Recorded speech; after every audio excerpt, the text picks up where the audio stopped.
नमस्कार, NDM महाराष्ट्र न्यूजच्या मराठी बातमीपत्रामध्ये आपले स्वागत। मी धैर्यशील ढेगे। पाहूयात आपल्या परिसरातील खास बातमी।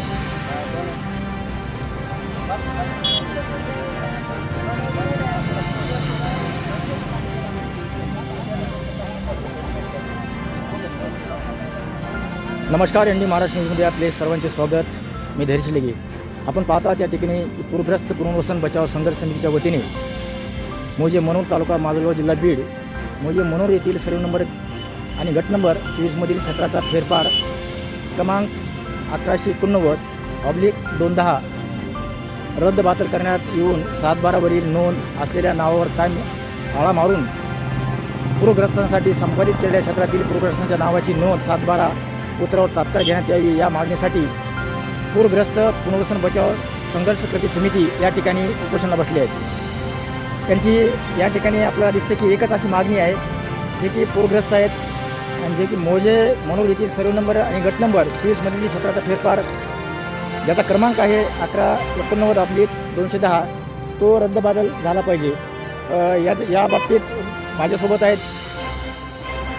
आपण काय सांगाल या ठिकाणी की जो सर्व नंबर आहे गट नंबर 24 सांगितला जातो आपल्या निवेदनामध्ये आणि याच्यामध्ये नेमकं कशा प्रकारे बदल करण्यात आला किंवा याच्यामध्ये बदल करण्याच्या दोषी कोण तलाठी असतील तहसीलदार असतील की नेमकी कशी प्रक्रिया झाली की हा जो सर्व नंबर गट नंबर तो बदलत कसा आला आणि त्यानंतर तुमची प्रमुख मागणी काय आहे की मागणी जी असेल ते आपण या ठिकाणी आमच्या चॅनल द्या मुलाखतीवर। जुलै 1989 साली सिंफना नदीला महापूर आल्यामुळं गावाचं पुनर्वसन इतर गावाबरोबर झालं। त्यावेळेस सरकारने तहसील प्रशासनाने आम्हाला 4 हेक्टर 47 जमीन संपादित केलेली होती, परंतु गिरीद्वार आणि तलाट्याच्या उदासीनतेमुळे 7/12 वरील नोंद जी आहे समोरच्या ती कम न झाल्यामुळं आज तो आमच्या ताब्याला अडथळा निर्माण करत आहे।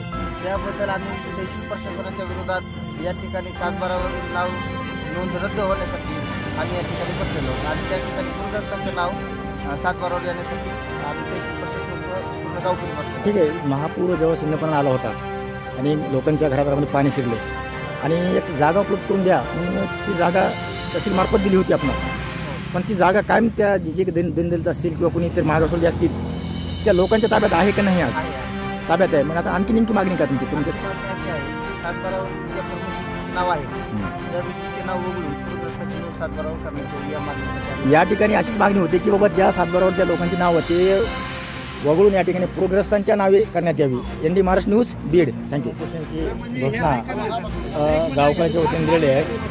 या ठिकाणी आंदोलनकर्त्याला भेट देण्यासाठी राष्ट्रवादी काँग्रेस पक्ष, शरदचंद्र पवार, सेवानिवृत्त अधिकारी कर्मचारी सेल महाराष्ट्र राज्य प्रमुख प्राध्यापक ईश्वर आंध्र मुंडे साहेब या ठिकाणी उपस्थित आहेत। काय सांगाल मुंडे साहेब की अशा जे आंदोलन या ठिकाणी होतात पण त्यांना न्याय मिळत नाही, आपण या ठिकाणी या आंदोलकाला पाठिंबा देण्यासाठी आलात, आपली भूमिका काय? आज या ठिकाणी माजलगाव शहरामध्ये मानूर गट नंबर 24 मधल्या जे पूरग्रस्त आहेत त्यांना संपादित केलेल्या जमिनीवर शासनानं अलॉटमेंट केलेल्या जमिनीवर राहतात लोक, त्यांचे घरं आहेत। ह्या वस्तीमध्ये एक इसम त्यांना आडकाठी करतोय, ती जमीन नांगरण्याचा प्रयत्न करतोय आणि त्याच्यासाठी त्यांना पावबंद करण्यात यावं। आमच्या 7/12 वर वैयक्तीमध्ये, मालकीमध्ये आणि वापरामध्ये त्यांची आमची नोंद करावी ही यांची मागणी आहे, ही रास्त मागणी आहे। आज देशामध्ये मोदी साहेब म्हणतात की घरावर झेंडा लावा, घर घर तिरंगा। ह्या माणसांना घरच नाही, हिने तिरंगा कुठं लावायचा? ह्या दुःखासाठी मी या ठिकाणी उपस्थित झालेलो आहे। उपोषण करते आणि प्रशासन यांच्यामध्ये समन्वयाची भूमिका साधून त्यांना कायदेशीररित्या न्याय मिळवून देण्यासाठी उपस्थित झालेलो आहे। माझा प्रशासनावर विश्वास आहे, त्यांना तात्काळ न्याय मिळवून देतील, नाही तर त्यांच्यासोबत राहून आंदोलन तीव्र केलं जाईल आणि मग त्या तीव्रतेची जिम्मेदारी पूर्ण शासनाची राहील। आंदोलनकर्त्यासोबत राहून जर मागण्या मान्य नाही झाल्या तर या ठिकाणी तीव्र आंदोलन करण्यात येईल असा इशारा ईश्वर मुंडे यांनी दिलेला आहे।